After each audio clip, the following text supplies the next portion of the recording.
Dear brothers and sisters in the Lord, ప్రభునందు ప్రియమైన సహోదరి సహోదరులారా, today's verse for our meditation is taken from the book of Job, chapter 5, verse 20. ఈ రోజు మన ధ్యానం కొరకు యోబు గ్రంథం 5వ అధ్యాయం 20వ వచనం నుండి తీసుకొనబడింది. In famine he shall redeem thee from death.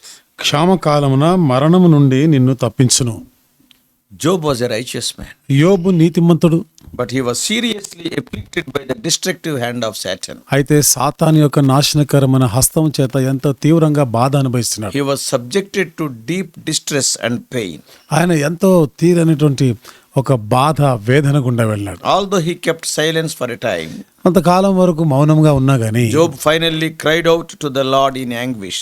యోబు చివరికి ఆయన ఎంతో ఆవేదనతో దేవునికి మొరపెడుతున్నాడు. His friends responded with a series of long and self-righteous speeches. తన స్నేహితులేమో ఎంతో స్వనీతితో కూడినటువంటి ప్రసంగాలు చేస్తా ఉన్నారు. Oh, they used the human logic. వారు మానవ సంబంధమైన తర్కాలను ఉపయోగిస్తున్నారు. They have not used the biblical truth to explain the shocking chain of events in Job's life. యోబు జీవితంలో విభ్రాంతి కల్పించే ఒకదాని తర్వాత వరుస క్రమంగా జరుగుతున్న వాటికి వారు లేఖనానుసారంగా మాట్లాడడం లేదు. The first of the three friends to speak was Eliphaz the Temanite. మరి మాట్లాడిన ముగ్గురిలో మొదటివాడు మరి తేమానీయుడు తేమానీయుడు అనే ఎలీఫజ్ మాట్లాడుతున్నాడు. Probably he may be the oldest of all the three. బహుశా ఈ ముగ్గురిలో కూడా ఈయన పెద్దవాడై ఉంటాడు. He was not that much severe in accusing Job. అదే యోబు మీద ఆయన నేరాలు మోపే దానిలో అంత తీవ్రంగా లేడు. Others accused Job much.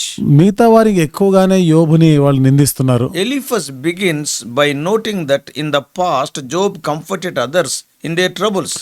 Eliphaz అంటాడు కదా, గతంలో యోబు మరి ఇబ్బందుల్లో ఉన్న వారిని ఆయన ఆదరించాడు, పరామర్శించాడు అని మాటలు చెప్తున్నాడు. But now that he has troubles for himself, కానీ ఇప్పుడైతే తన ఇబ్బందుల్లో ఉన్నాడు. in those troubles, ఆ ఇబ్బందుల్లో his faith seemed to be failing. తన విశ్వాసము క్షీణించిపోతున్నట్లుగా అనిపించింది. Eliphaz argued that if a person is innocent, he need not fear suffering or death. Eliphaz యొక్క వాదన ఏమిటిదంటే, ఒకవేళ ఈ విషయం గురించి నీవు ఎరుక లేకపోతే He was innocent. ఆయన అమాయకుడు కాబట్టి If you are innocent, you need not fear suffering or death. నువ్వు అని అమాయకుడు అయితే శ్రమలు మరణం గురించి భయపడే అవసరం లేదు. If you have not committed any mistake, why you worry about death? నువ్వు ఏ తప్పు చేయకపోతే మరణం గురించి ఎందుకు భయపడతావు? Such calamities are God's judgment on wrongdoing. ఈ విధమైనటువంటి ఉపద్రవాలు ఏమిటిదంటే తప్పు చేసే వారి మీద దేవుడు అనుమతించేవంటాడు. Even the strongest cannot withstand God's judgment. కాబట్టి ఎంత బలమైనదైనా గానీ దేవుని యొక్క తీర్పుకి ఎదురు నిలబడలేదు. He further said that no person can be righteous before God. ఇంకా ముందుకు ఏమంటాడు, దేవుని ఎదుట నీతిమంతుడు అన్నాడు ఎవడు లేడు. If angels who live in the heavenly realm are imperfect, ఒకవేళ దేవదూతలే గాని ఆ పరలోక రాజ్యములలో అవి అసంపూర్ణులుగా ఉంటే how much more imperfect must human beings be who live on earth? మరి భూమి మీద నివసించే మానవులు ఇంకెంత అసంపూర్ణులుగా ఉంటారు. So Eliphaz in his concluding words of his discourse, మరి ఎలీఫజ్ తను చెప్పేటువంటి ఈ మాటలు ముగింపు మాటల్లో he gives Job a comfortable prospect of the issue of his afflictions. యోబు తన బాధల గురించి ఒక ఆదరణకరమైనటువంటి మాటలు చెప్తా ఉన్నాడు. He exhorted Job not to despise the chastening of the Almighty God. In verse 17. 17వ వచనంలో సర్వశక్తుడు గద్దింపును లేదా శిక్షను తృణీకరింపొద్దు It అంటాడు. is like the chastening which comes from the father's love. ఇది తండ్రి యొక్క ప్రేమను బట్టి వచ్చే గద్దింపుగా It ఉంటుంది. is designed for the child's good. అంటే పిల్లల మేలు కొరకే ఆ విధంగా చేస్తుంటారు. So when God designs it for our good, అది దేవుడు మనం మేలు క్షేమం కొరకే దీన్ని చేస్తే let us not murmur against God. That is what Eliphaz was telling. దేవునికి విరోధంగా మనం సనగకూడదు అనేది Eliphaz చెప్తున్నమాట. It is something like the bitter pill prescribed by a doctor, by a physician. ఇది ఎట్లా ఉంటుందంటే ఒక వైద్యుడు ఒక డాక్టర్ మనకి ఒక చేదైనటువంటి మందు ఒక మాత్ర వేసుకోవాలని No చెప్పినట్టుగా doubt ఉంటుంది. it is very bitter, ఏ సందేహం లేకుండా ఇది చాలా చేదుగానే ఉంటది. but it is for healing. కానీ అది స్వస్థత కొరకు ఇచ్చాడు. So we have to swallow it for our good. కాబట్టి మన మేలు కొరకే మనం వాటిని మింగాలి. So happy is the man whom God corrected. మరి దేవుడు శిక్షించు దేవుడు గద్దించు మనుషుడు ధన్యుడు. Eliphaz further gave many precious promises of great and kind things which God would do bring for him if he humble himself. Eliphaz ఇంకా ముందుగా ఒకవేళ తను దీనుడై తగ్గించుకొని ఉంటే దేవుడు తనకు ఎంతో దయార్థమైనటువంటి ఎంతో జాలితో కూడినటువంటి మరిన్ని వాగ్దానాలు ఇస్తున్నాడు. So you have to humble yourself under his mighty hand. కాబట్టి ఆయన యొక్క బలమైన హస్తం, బలిష్టమైన హస్తం క్రింద నీవు తగ్గించుకొని ఉండాలి. Though the printed Bibles and hundreds of promises were not available in those days, ముద్రించబడినటువంటి బైబిల్ గాని వాగ్దానాలు ఆ దినాల్లో అందుబాటులో లేనప్పుడు కూడా yet Eliphaz had sufficient concern to give Job these assurances. మరి ఎలీఫజ్ యోబుకి ఇలాంటి నిశ్చేతనీయమైన వారికి ఎంతో ఎక్కువగానే ఇస్తున్నాడు ఆయన. He got those assurances from his general discoveries of the good God. కాబట్టి మంచి దేవుడి నుండి ఆయన తెలుసుకున్నటువంటి సంగతుల నుండి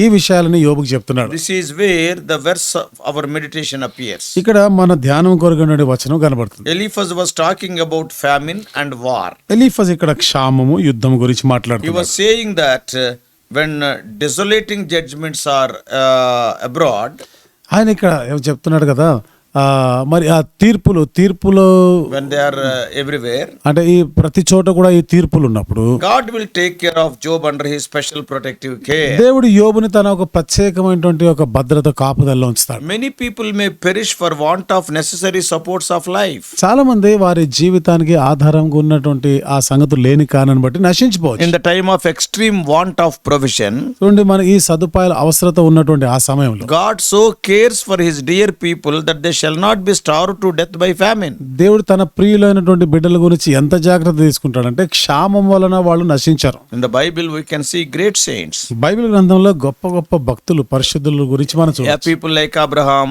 Isaac, Jacob and the patriarchs. They suffered famine in their lives. Abraham, ఇస్సాకు, యాకోబు మన పూర్వీకులు, పితరులైన వారు అనేక మన కరువు, క్షామ పరిస్థితులు గుండా వెళ్ళినవారు. But God provided food for them. అయితే దేవుడు వారికి ఆహారాన్ని ఇచ్చినాడు. Even during the great famine in Egypt. ఐగుప్తులో ఉన్నటువంటి మహా గొప్ప కరువు కాలంలో కూడా We all know how God elevated Joseph in advance to the second highest post in Egypt to take care of his children in the forthcoming years of famine. ఏ విధంగా దేవుడు ముందుగానే యోసేపుని అక్కడ అధికారంలోని 2వ స్థానానికి హెచ్చించాడు. ఎందుకనగా రాబోయే దినాల్లో తన సొంత ఇంటి వారిని సంరక్షించుకునేలాగున. So when Jacob went into Egypt with another 70 family members, యాకోబు మరి 70 మంది కుటుంబీకులతో కూడా ఐగుప్తుకు వెళ్ళినప్పుడు they were all sustained and their families also during that famine. కాబట్టి ఆ కరువు కాలంలో వాళ్ళందరూ కూడా బ్రతికినారు. They have not perished due to the lack of necessities of life. కాబట్టి జీవితంలో ఉన్నటువంటి అవసరతలు లేని కారణాన్ని బట్టి నశించిపోలేదు వాళ్ళు. God sometimes goes out of ordinary way. దేవుడు కొన్నిసార్లు సాధారణమైనటువంటి మార్గం కాకుండా వేరే మార్గం, And he works wonders for his poor and needy in distress. కాబట్టి తన పిల్లలైనటువంటి వారు ఎంతో బాధల్లో ఉన్నటువంటి వారి పక్షంగా పనిచేస్తారు. Yeah, when they cry unto him. వారు ఆయనకి మొరపెట్టినప్పుడు. So the greatest example is that of Elijah who was fed by ravens. గొప్ప ఉదాహరణ మరి కాకోలము ద్వారా పోషించబడిన ఏలియా ఉన్నాడు. Also Eliphaz says that God will protect us from the war and the sword. ఇంకా Eliphaz చెప్తున్నమాట, యుద్ధము ఖడ్గబలం నుండి కూడా ఆయన తప్పిస్తాడు. Yeah, God protected the Israelites like that. దేవుడు ఇశ్రాయేలులను ఆ విధంగానే కాపాడినాడు కదా. Israelites are not trained for war, they are not soldiers. ఇశ్రాయేలీలు యుద్ధ నేర్పరులు కారు, వాళ్ళు సైనికులేమీ కాదు. When they came to Rephidim in their wilderness journey, అరణ్య యాత్రలో రెఫీదీం దగ్గరికి వచ్చినప్పుడు Amalekites came against them in Exodus 17th chapter. నిర్గమకాండ 17వ అధ్యాయంలో అమాలేకీయులు ఇశ్రాయేలుకు విరోధంగా వచ్చినారు. We know how they got victory. వారికి ఎట్లా విజయం వచ్చిందో మనకు తెలుసు. Another example, మరొక ఉదాహరణ, God protected David from the harmful sword of Goliath. మరి గొలియాద్ యొక్క హానిపరిచేటువంటి ఖడ్గాన్ని నుండి దేవుడు దావీదుని తప్పించాడు. We read that everybody knows in 2 Samuel 17. 2వ సమూయేలు గ్రంథం 17వ అధ్యాయంలో ఈ సంగతి రాయబడి ఉన్నాయి. In our మనందరికీ తెలుసు. individual lives also. మన వ్యక్తిగత జీవితాల్లో కూడా We know for ourselves as to how many times God protected us from death. ఎన్ని పర్యాలు మరణం నుండి దేవుడు మనల్ని తప్పించాడో మనకు తెలుసు. Lord covers the heads of his people in the day of battle. యుద్ధ దినమున దేవుడు తన ప్రజలను కాపాడుతాడు. When multitudes fall on our right hand and on our left side also. మన కుడి ప్రక్కన 10,000 మంది, ఎడమ ప్రక్కన కూడా ప్రజలు పడినప్పుడు, కూలినప్పుడు Yeah, he will protect. ఆయన మనల్ని కాపాడుతాడు. It speaks of the awesome power of God. ఈ దేవుని యొక్క గొప్ప శక్తిని గురించి మాట్లాడు. Our God does great things. మన దేవుడు గొప్ప కార్యాలను చేస్తాడు. His wisdom is unsearchable. ఆయన యొక్క జ్ఞానము శోధింప శక్యం కాదు. We cannot number the things he has done. ఆయన చేసిన కార్యాలను లెక్కించలేము కూడా. But his deeds must generate praise and worship from our hearts. అయితే ఆయన యొక్క కార్యాలు, క్రియలు మన జీవితంలో కృతజ్ఞత, స్తుతిని పుట్టించేవి ఉండాలి. Therefore, dear brothers and sisters, brothers, కాబట్టి ప్రియమైన సోదరి సోదరులారా, in troubled seasons, we have the assurance that God will deliver us. కష్టకాలాల్లో దేవుడు మనల్ని విడిపిస్తాడు, తప్పిస్తాడని ఒక నిశ్చయ భరోసా ఉంది. In every trouble that we face, He will help us and protect us from evil. మనం ఎదుర్కొన్న ప్రతి ఇబ్బందికరమైన పరిస్థితుల్లో ఆయన మనల్ని కాపాడతాడు, మరి ప్రతి కీడు నుండి ఆయన మనల్ని కాపాడతాడు. The Lord who has helped us so far, ఇంతవరకు సహాయం చేసిన దేవుడు He will not fail us now.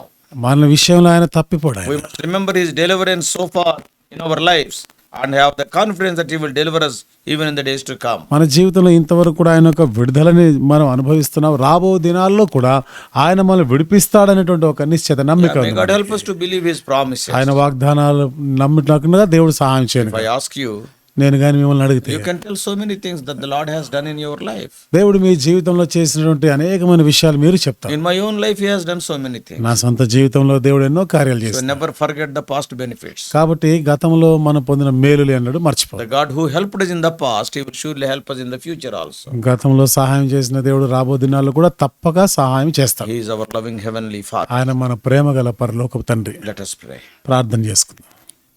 Loving heavenly Father, ప్రేమ గల మా పరలోకపు తండ్రి, how gracious God, కృపగల మా దేవా, we thank Thee because Thy faithfulness reacheth unto the clouds.